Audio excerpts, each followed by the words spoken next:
Good afternoon, everyone, and welcome to the next webinar for the committee group of 100 for the NASH's Big Rethink. My name's Rebecca Martin. I'm the executive director. I think I know most of you, but in case I don't, welcome. We are very glad to have you be part of this conversation today. So today we're going to turn our attention to the imperative focusing on designing higher education for quality and equity. I think you will agree, very, very important theme for our work moving forward. And we are really excited to bring to you some great ideas from the design team that's been working on this very hard over the past several months. Before we get started, let me do a little bit of housekeeping. Next slide, please. So if you would please introduce yourself in the chat so that everyone knows who you are and where you come from. We will be using the chat to track questions. So if you have questions anytime during the meeting, please put them in the chat. We will have some time that we are holding a good chunk of time towards the end in the second part of the hour that we have with you to get your reactions to all of the work that we are going to be presenting today. But if you have questions and we'll try to get to all the questions you put in the chat, and probably also be able to have a dialogue with all of you in the conversation as well. So please, when you're not speaking, please mute yourself so we can keep the feedback down a little bit. And you need to know that we are recording this meeting. So just so you know, we're doing that so that we can be sure to capture the ideas and reactions that you have to the material that we're going to be presenting to you today. So let's see, next slide. So many of you have been with us on this journey from the very beginning, and it's really started all the way back in the early part of 2020 when we went to the balcony to begin to think about what our world was going to look like post-pandemic. Here we are all this time later and still thinking about the pandemic, but that's just the way things go these days. But here's where we've been in this calendar year. In January and through March, we did a lot of interviews. Many of you were part of those. We did webinars. We looked at survey data. Then we began this design team phase, and where we've had teams focusing on the 5 imperatives and developing the ideas to put in front of the larger group. And I want to really recognize the leadership in this particular imperative of John Hayek in terms of providing the overall perspective and drive to make this happen, but also just a fabulous team of people, very high-placed people that you will hear from as they talk about the imperatives, that the strategies that they are putting forward for your consideration. We are going to keep going with this. We have 2 more imperative meetings coming up, one later this week, 1 or 2 next week. In the fall, we're going to share this and beyond just the systems and hopefully get some perspective from campus leadership. And then moving towards December, when we are going to hold our super convening here in Washington, D.C. and roll out the transformation agenda to a broad group of stakeholders, including, we hope, many of you. We're really excited that we have attracted the attention of a number of funders and are confident that we will have some resources to take us forward with this work once we get to January and see great things ahead for NASH and for all of your systems as well. But that's kind of getting down the road a bit. So why don't we back up and talk about this particular imperative. And with that, I'm going to turn it over to the chair of this design team, John Hayek from Texas State University System. Thank you, Rebecca, very much, and good afternoon, everyone. First, I'd certainly like to thank you, Rebecca, and Nancy and Rohit for your leadership and support of our work. Amazing thought leaders, everyone thanks, and certainly greatly appreciate your time and effort, clearly. And also on a personal note, thank you for giving me such an easy topic to think about. No problem in terms of thinking about this in terms of an area of focus. So greatly appreciate that. But also want to thank my team members as well. And you can see their names on the slide there. We had some really great discussions on Imperative 3, and you'll hear a little bit from each of them today on a few of the strategies that we discussed and developed over the past couple months. However, like all the other 4 imperatives, these are obviously much larger topics that could have benefited from hundreds, if not thousands, of more hours than we were able to dedicate, obviously over the last couple of weeks. So our team collectively certainly does not think we came up with any definitive answers or mind-blowing ideas, or really feel like we are even at an end point in our discussion, but really rather another launching point, for additional conversations and big thinking in this area of higher education modeling, quality, and equity. So in terms of the name of the imperative, our team did do a little tweaking from the original name. You can see the original name on top there in terms of restructuring the education model for quality and equity. We tweaked it a little bit. We felt like we wanted to be, I think, just more positive and forward-looking with our language. So we switched restructuring, which seemed a little bit more deficit thinking to us, to designing, which we felt was a little bit more proactive, engaging. Then we also felt the education model language was a little bit broad for our discussions, given the amount of time we had, and so we didn't want to spend too much of it really in discussions about the entire educational pipeline. So we changed our focus uniquely to higher education. Next, in thinking about the newly named imperative, our discussion seemed logically to be lumped in 3 areas, distinct in some ways, but obviously very connected and intertwined in others. In general, I think our team felt like the connection needs to be much stronger, clearly, in the future, in the big ReThink version of higher education than it has been in the past. When we thought about the higher education model, you can see here in terms of some of, instead of really spending a lot of time wordsmithing some definitions in these areas, we really kind of more thought about each one of them conceptually. And so when we thought about the higher education model, we came up with terms such as student-centered and personalization and customization of the model, aggressive use of data analytics and technology and other innovative practices, and clearly affordability for all. Realizing that given the diversity of our students and the diversity of our institutions, that there's never going to be a one-size-fits-all here, but do think that the industry, clearly could benefit from some different models moving forward. From a quality perspective, again, instead of wordsmithing, we really focused our discussions in 3 areas of quality: quality personnel, which we felt like really need to be more learning focused, becoming learning organizations in the future, quality of the student experience, both curriculum and co-curriculum, as well as quality student outcomes, and then much stronger accountability, matching high levels of expectations with much higher levels of performance for all. And clearly in this area, also trying to leverage the great work that Nash and company have already done, particularly related to high impact practices. And in equity, again, here too, leveraging the work that Nash has already done in this area with the Equity Action Framework. Rebecca Karoff will talk a lot more about this under this strategy. And so with that, I'm going to actually turn it over to Joe Thiel from Montana University System to talk about our first strategy. Joe? Thanks so much, John. As you can see, our first strategy is about the learner support infrastructure. And this is really motivated by,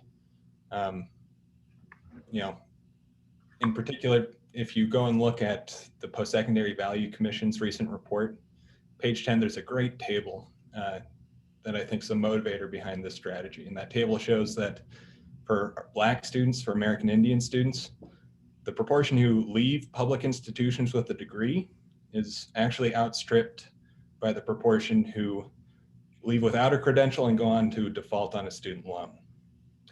And we think that's fairly harrowing.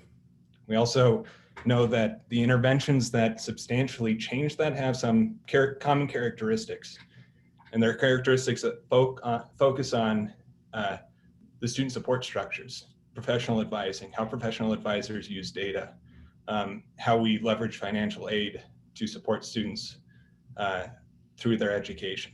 And so this is thinking, how can we bring systems into building out models of that type that change the support infrastructure to help students. And John, I think who's going next for the second strategy? I think it's off to Devinder.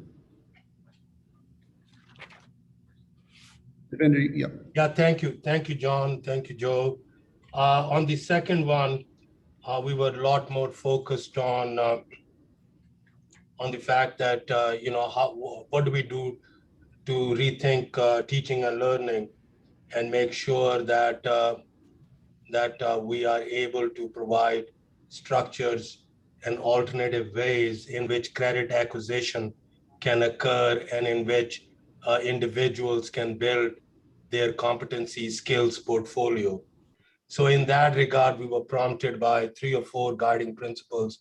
One is that validate all learning. And it starts with the recognition that learning not only occurs in the classroom, it occurs outside the classroom. So no matter where the learning occurs, we ought to have systems in place which is validates learning and links it to the academic learning, which is going on in the traditional modes of credit acquisition. And then acquiring credentials outside the usual cadence of higher education academic calendars, providing just-in-time, flexible, adaptable education, which is personalized and customized to the individual needs of the students and what shape or form they would take. And then programs ought to be, our programs and our curricular designs ought to be well aligned to the competence and expertise which are needed for the work of the future. And finally, from an expertise standpoint, in other words, we should add relevance to our programmatic structures and our curricular designs along with the academic rigor we provide. And then finally, it's also that in order for the US to get the talent it needs for its continuing vibrancy, both economic and social, and build the workforce it needs, it will need to close the educational equity gaps, because tomorrow's workforce would be more diverse and will require individuals with post-secondary credentials. And currently, communities of color and those who are economically fragile and those are native communities, their access to higher education and acquisition of credentials, post-secondary credentials, are relatively low as compared to the broader society. So those were basically the areas which led us to identify these strategies which are listed under bullet 2, student center model, transforming academic pathways to degree and credential attainment. So then I'll pick up on strategy 3 here on the first slide, really wrapping around the learner-supported infrastructure, the redesign of the curriculum and co-curriculum really is technology that's powered by kind of a systematic use of adaptive learning techniques, data analytics, democratization of data, advanced technology, and other innovative practices that really guarantee that all students are provided a customized learning plan that's focused on their personal and their career success. And I think in this area, I guess the visual that I might leave you with is for some of you may be Trekkie fans out there, and J.J. Abrams redid a Star Trek about a decade ago, a movie. And in that, there's a young Spock who's kind of down in this learning pod with some really great 3D visualizations and kind of really this customized learning environment. And so, the the thought here is that, we are really are able to better utilize the data and information and advanced technology that we have available to us now, and that's going to be coming down the line to really provide the most personalized and customized learning environment for our students that they can gain maximum advantage of. And so all three of these strategies would really lead to this big goal on the right-hand side here, that higher education will consist of a coordinated network of student-centered systems and institutions that provide personalized learning plans for all and award high-value stackable degrees and credentials that meet both the individual, workforce, and state needs. And with that, I'm going to turn it over to Annie to talk a little bit about our fourth strategy on quality. So thank you, John. As John indicated, my name is Animo Robert Sosa, and I'm the Vice President for Academic and Student Affairs at the University of Wisconsin System. So as you've heard from our previous three members of our team, we delved quite a bit into a lot of different approaches and strategies, not the least of which obviously is to review some of the tricky options with regards to higher education. One of the things that we continuously focused on was to ensuring that our emphasis was going to be on student-centeredness and on learning-centered in particular. But in order to do that, we also need to pay quite a bit of attention on our faculty, our current faculty, as well as our faculty of the future, minding very carefully about the fact that as a result, particularly of COVID, we have seen the kinds of skill sets that our faculty need to be able to communicate with our students has expanded quite a bit. So that the notion of a faculty member, what is that individual going to be required in terms of skill sets? What is the difference between a faculty and an instructor? All of these things are going to have to be revisited with regards to closing the differential between gender and minorities within our faculty ranks. That also requires that we think very differently about our talent development. It's very clear that issues with regards to graduate students, doctoral students that want to eventually become faculty are facing quite a bit different kind of experiences than many of us did. So how to revisit then tenure and promotion criteria with metrics that fully are aligned not only with our quality and equity imperative, but that also are able to reflect the student population at our institutions. That's going to require that we truly rethink in the development of our potential future faculty, that we develop a learner-centered approach to education in general. That's also going to require that we take a look at the issues with regards to tenure. Those are some of the things that we've discussed in several of our places, as well as the environment where our faculty work. It's an environment that needs to be as welcoming and supportive for our faculty as we indicate that environment needs to be with our students. And so basically for all of this, much of what we identified were all areas in which we can revisit the way that we support the advancement of our current faculty, as well as helping the development of our faculty to be. John? I think, Rebecca, you're number 5. Yes, good afternoon, everyone. I'm going to speak about strategy number 5, which, as you can see on the slide, is to engage a critical mass of university systems across the country in comprehensive implementation of the NASH Equity Action Framework, including an accountability framework with, it should say, progress and metrics. And I think some of you, most of you perhaps know what the Equity Action Framework is, but I just wanted to quickly describe it for those of you who do not. It is organized around 9 essential equity practices. It's a self-assessment tool for university systems, or actually post-secondary systems, to really take responsibility in much deeper, more comprehensive and holistic ways to address systemic inequities and institutionalized racism. The framework is really filled with mission-driven opportunities and obligations that systems would embrace by confronting and resolving their equity gaps, beginning with how they operationalize and really live their own values and commitment, how they serve students, how they allocate resources, how they assess, how they hold themselves accountable across these 9 essential equity practices.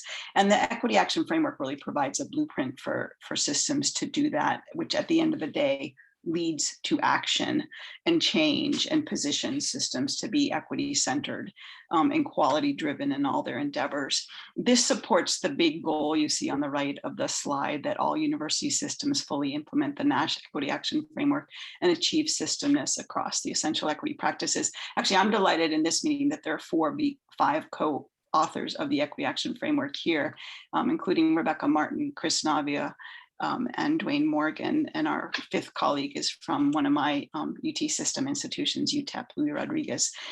So you see some of the metrics on the slide there, both quantitative and qualitative, and I think they're important. What I do want to just say about this particular framework is that it's grounded in system-wide and systemic action and accountability, which and in some ways, each of the essential equity practices suggests the very metrics that you would impact by engaging with the framework across really multiple measures and data sources. And I just want to quickly say why this, I think, is and could be transformative. We were a little aware that, okay, so the 2 of the co-authors in the group of the framework are going to, recommend that everyone does it. But we think this framework has enormous potential to be transformative. It really meets people, systems where they are, and many systems represented in particular in this meeting today are very far along in this work. And that is beautiful to see. I also just want to say that John really introduced nicely how interconnected quality and equity are, but I think what the framework does too is it reveals and emphasizes and reemphasizes the interdependence of both equity and quality, that you don't have one without the other. And there really is this urgent case to be made. I think one of the things that strikes all of us around this topic in higher education is that if we continue to use the same approaches to achieve equity that we've engaged in, we will continue to make incremental changes. And this isn't meant to disparage any of the outstanding work and dedication, I think, that we can all point to in our own systems and our own careers. But there's still, and Joe named this beautifully when he referenced the Gates framework, there are still so many persistence, attainment gaps based in particular on race and ethnicity, and also income and gender. We need change that's systemic and structural, or we'll just continue to tweak around the edges and marginalize or silo so much of the good work. So we think that this framework, the Equity Action Framework, the comprehensiveness of it is the point.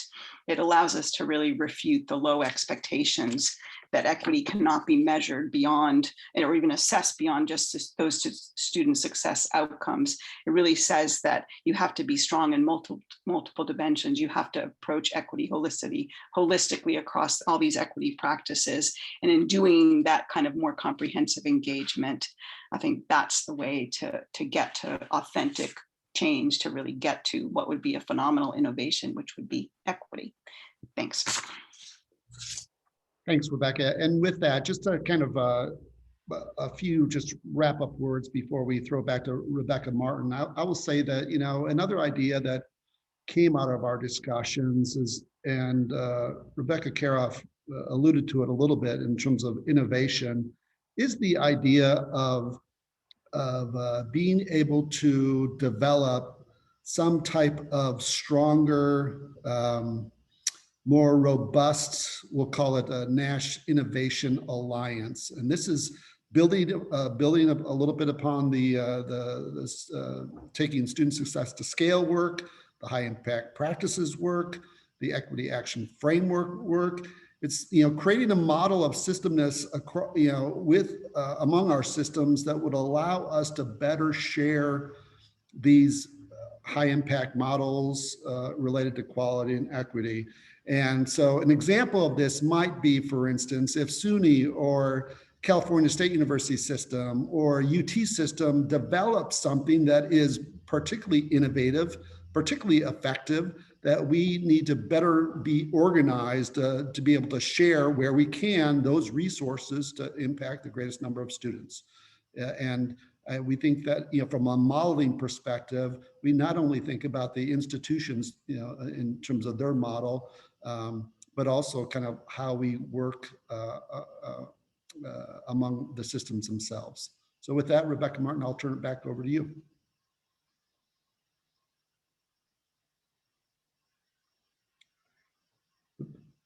Rebecca Martin, you're on mute. So sorry. So what I'd like to do now is turn off the slides so that we can see everyone and have get a sense of a reaction from you. So if you've got something you'd like to say, if you want to raise your hand or unmute yourself and speak. I don't see any questions in the chat. So Carlene, let's start with you. Thank you. Thank you, team. This was rich and deep.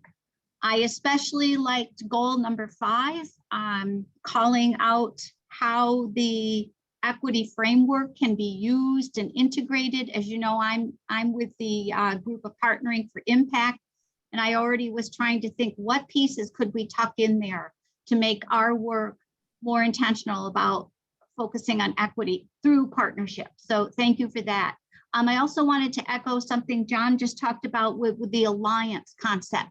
You'll probably remember from our group, we did have a goal in there about systems working together for innovation. So I see some coming together, Rebecca, of the goals, and it confirms maybe a different direction or purpose for NASH as well, or an additional purpose for NASH, but that need to come together and to share our innovation. So I thank you for that.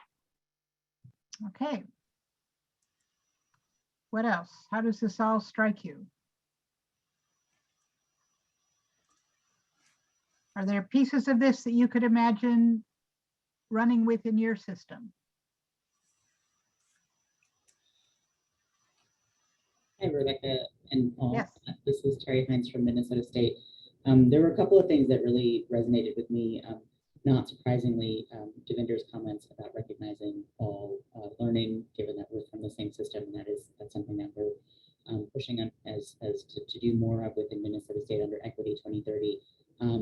That definitely is, I think, something that we need to think about more systematically. There's some, how do we evaluate learning? How do we compare learning? How does learning that's recognized at one institution make the jump across transfer when that happens? And it happens a lot more often and in a lot less linear a pattern than I think we recognize sometimes.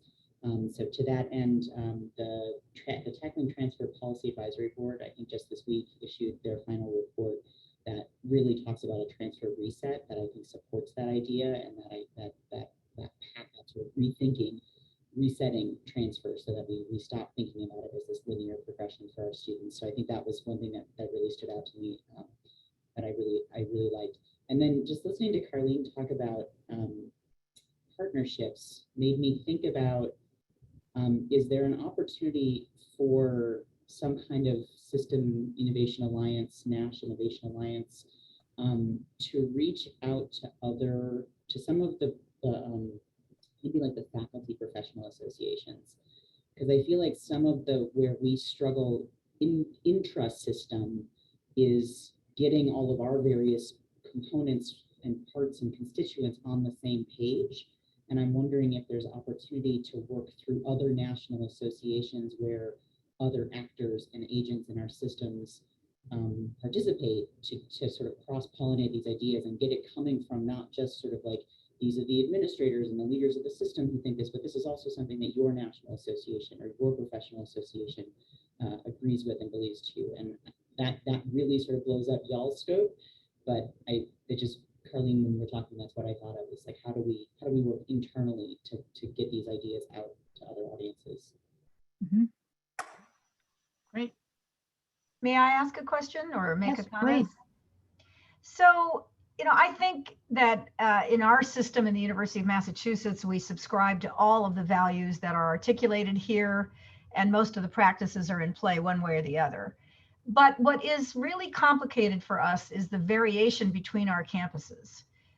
You know, we have campuses where 60% of the students are Pell, and we have campuses where maybe 30% are Pell. We have campuses that are majority minority. We have campuses that are not so much. And the outcomes look rather different. Not shocking, but they do. You know, we have first year retention and graduation rates that are approaching, you know, 80% on our flagship campus, but they're down at, you know, 40% or 45% for minority students on our majority minority campuses. It's the complexity of inegalitarian practices and outcomes between campuses that I think is really a challenge for us at the system level, because it's all very well to set out goals that are, you know, ambitious and reasonably easily attainable on some campuses, but they would be a massive struggle on others.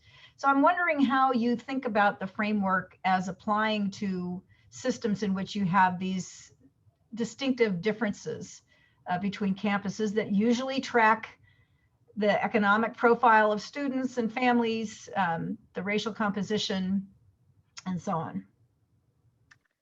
So Catherine, I think you just described many of the systems in Nash. I mean, I think that there's not homogeneity across the campuses in many of our systems. But I'm going to let the team that worked on this react to to your question, because I know that's something that they've been thinking about as well.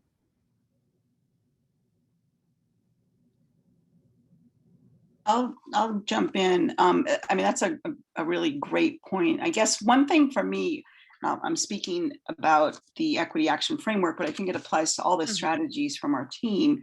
You know, again, you've got to meet your campuses where they're at. So you don't have to sort of, it's not a one size fits all approach, any of these things. And, you know, you didn't mention, Catherine, the sort of resource differences between or among campuses in any given system. I mean, this place. Of course, I could have, because they're so round. Yeah, and so in some ways that's also going to impact the outcomes of students. We know that, but equity would ask us to not just give every campus or the same approach, the same intervention, the same amount of money. It would ask us to determine the sort of needs based on the demographics, the performance, the culture, all those other things. So I think a lot of what we're proposing could just be adapted as appropriate to individual campuses and cultures. But we are sort of saying, you know, the system has the responsibility to take that more holistic, comprehensive look, and then sort of figure out where would we want to partner, where would we want to collaborate, where would we sometimes want to, I hate to sort of put system in the terms of, you know, having a heavy hand of accountability, but we have that role too. So I don't know if that helps respond. I'll let other team members jump in. Sure. I think two thoughts to it. I think it's a very pertinent question. There is tremendous amount of heterogeneity I'm sure you can find in any system, including our own. And I think so there are a couple of things that the strategies have to be aligned to the local context too. So what systems have to do is provide a broad framework and provide the necessary support. So I think, you know, from a system perspective, we have to start asking the question as to what can we do at the system level, which will either increase the effectiveness or the impact of the work which is going on in the colleges and universities. And so in that regard, you're absolutely right. One size will not fit all, and we have to be cognizant of that.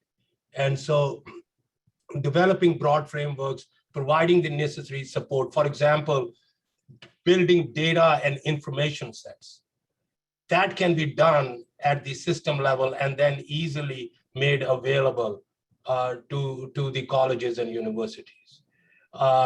There may be other areas also where it makes sense for the system office to take the lead. But at the same point, there has to be a feedback loop from the colleges and universities, which would be shaping the system level agenda too. If the system level agenda is just developed by folks at the system office, at the central office, is not going to go very far.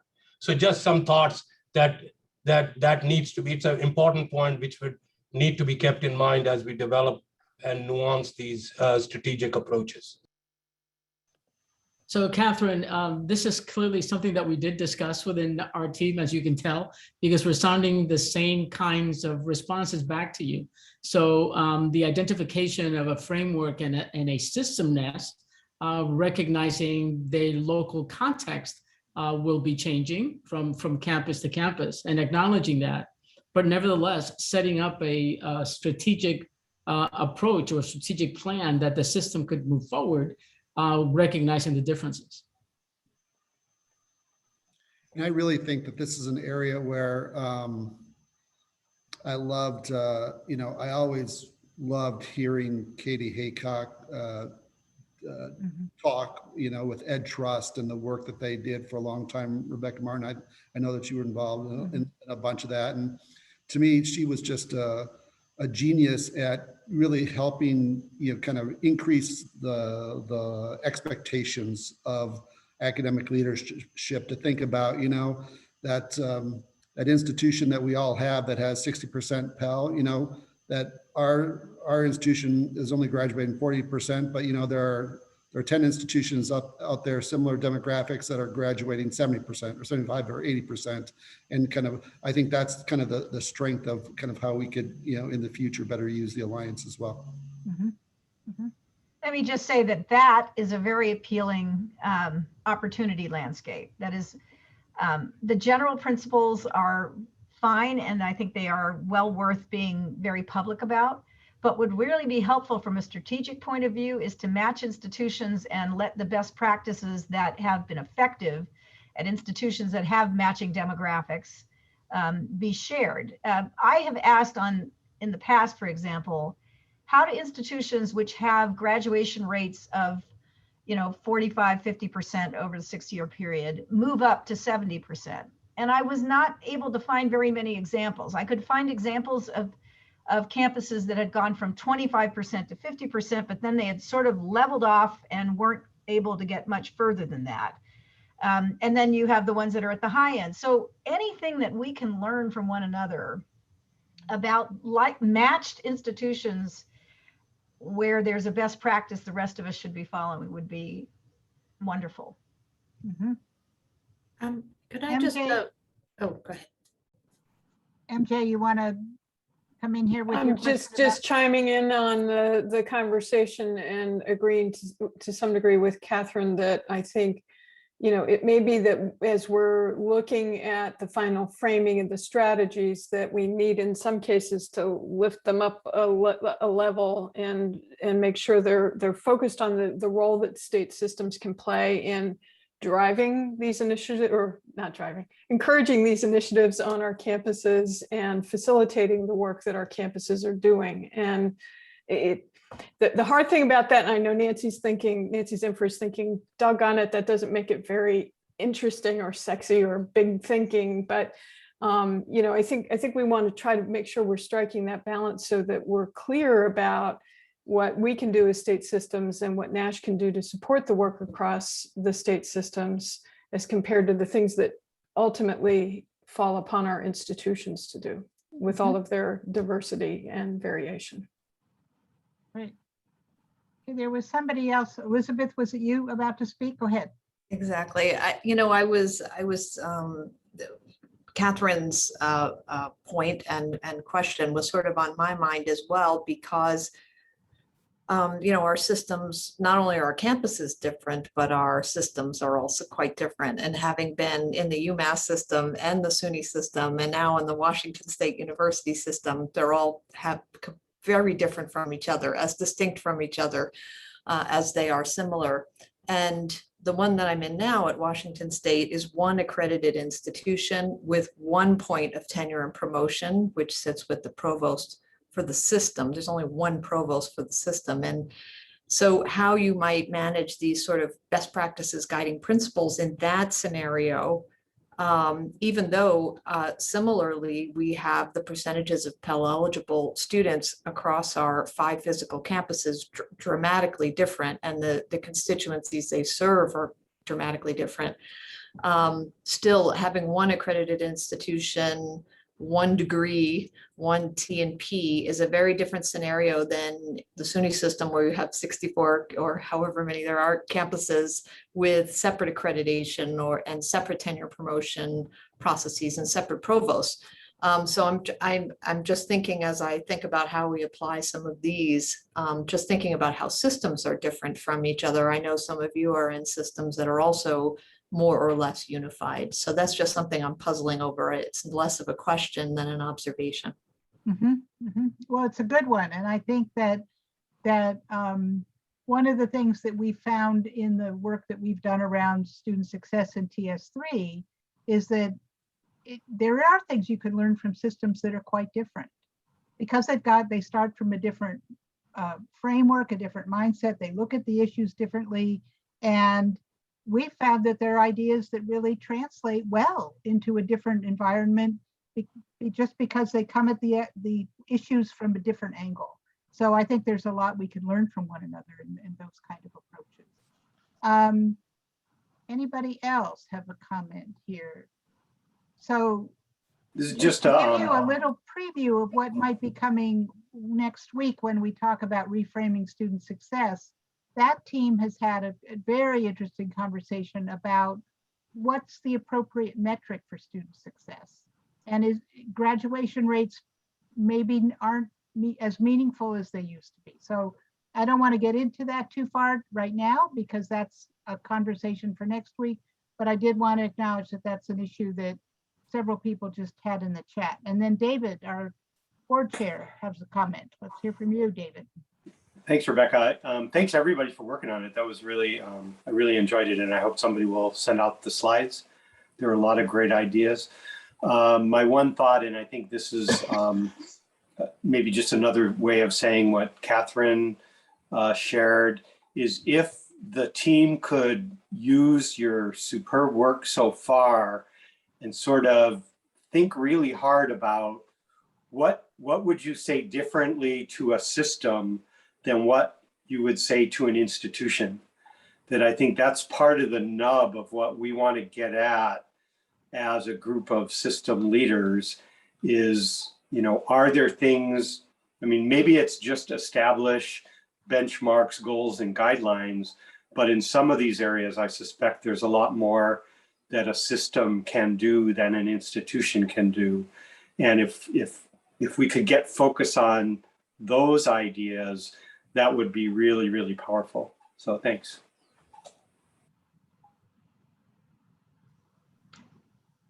Okay. So that comment, David, that is what we need to do, is to take each of these frames and really push hard on the system role. The ideas are really provocative, but several of you have said this, and we really need help on that.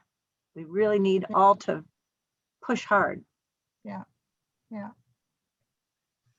So is there, I have another question for all of you now. Is there anything that you think is missing? I mean, is there anything that coming to this, to hear about what this team came up with in redesigning higher or designing higher education for quality and equity, anything you expected to hear that didn't show up on the list?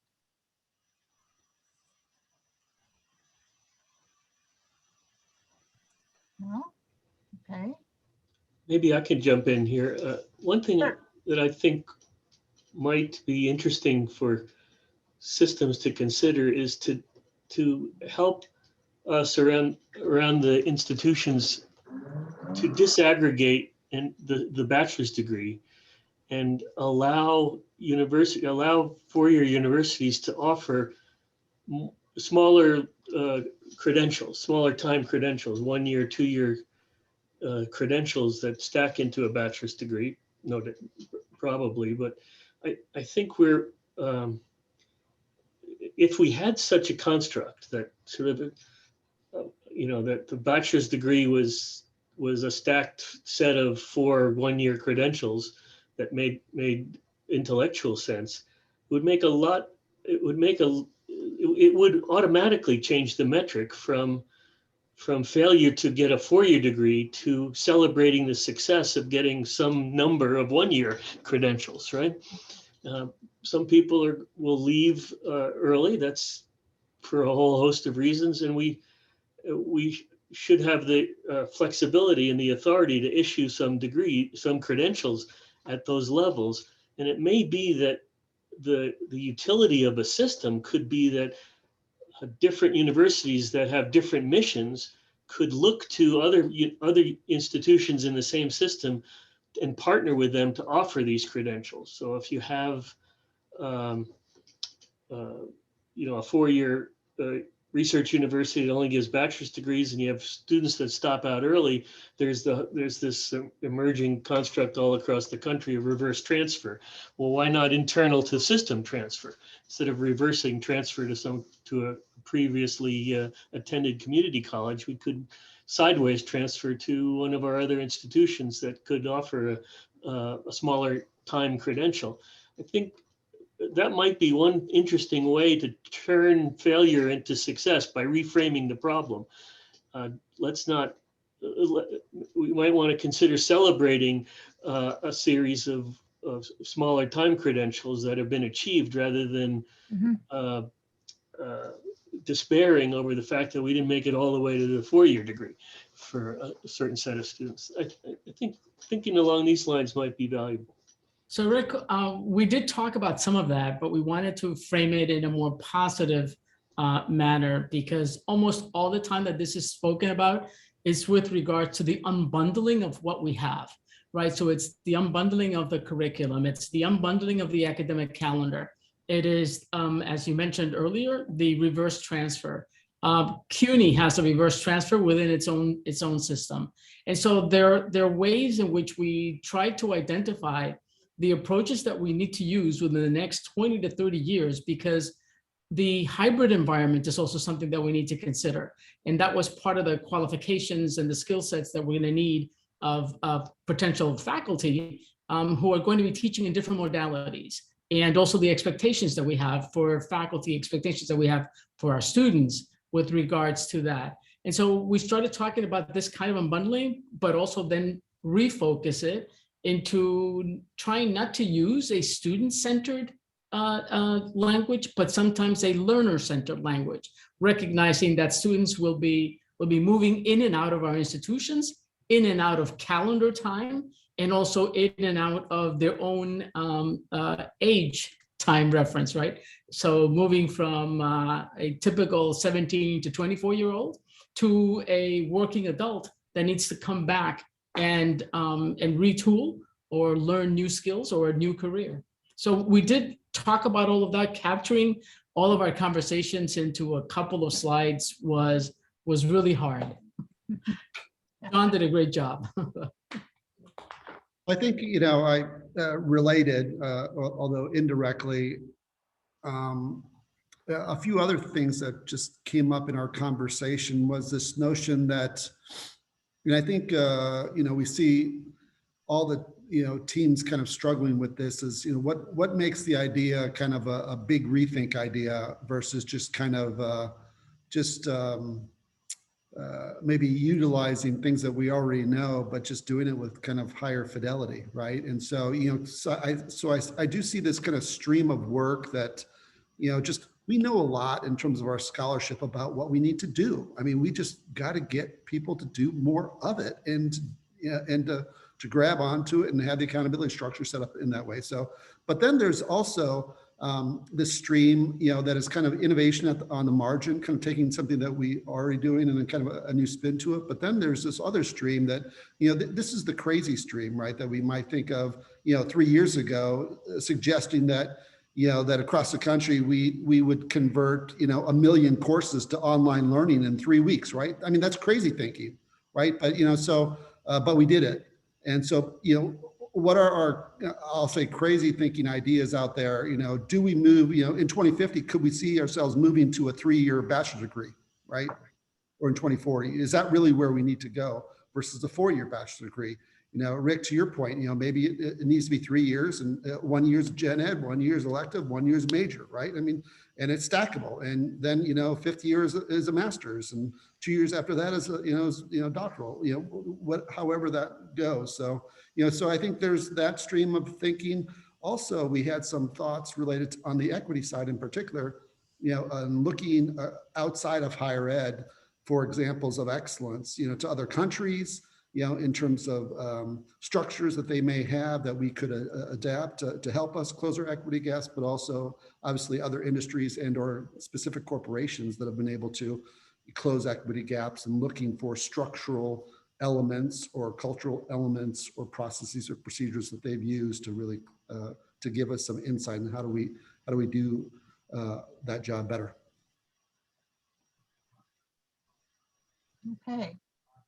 Well, this has been a great conversation, and I think that this team really had a lot to wrestle with here in terms of trying to take several very big topics and come up with some concrete strategies. I think they've done a great job. There's plenty more we can do, but it's good to begin to see these conversations come together. There are several themes from today's conversation that build on the conversations we had from earlier teams, as well as the ones that we know are coming up. And so I think that tells me that we're getting some of it right, and we'll be able to have a great work to take this to the next level and make it into an agenda that really will capture the imagination of our own internal community, as well as our potential funders and the rest of the world out there. Nancy, you want to add anything here as we wind this up? I am thrilled as well. I think I might be building a reputation, not big enough, not smart enough, not cute enough. Listen, this is fabulous today, and we are getting there. So thank you, everybody. Okay. So I guess that's about all we have for today. Great comments also in the chat, which we will capture and consider as we pull this together, about partnership and credentials and learning. So it's really wonderful to see what you all come up with when we get you to engage with each other. It's very exciting for all of us. And I think that Rohit did put back earlier into the chat the information about the final 2 webinars coming up next. Is it 2 more? There's 3 more. 3 more. 2 next week and 1 the following week. Okay. So we hope that we will see some of you at those as well. And I know you are all very busy, so the fact that you're taking your time to put into this and help us think through these big issues is really, it's great for us, and we know that we'll be able to take it a lot further because of your support. So thank you all very much, and we really appreciate the conversation. Enjoy the rest of your day, and we'll hope to see you in the next week or 2. Bye-bye. Thank you.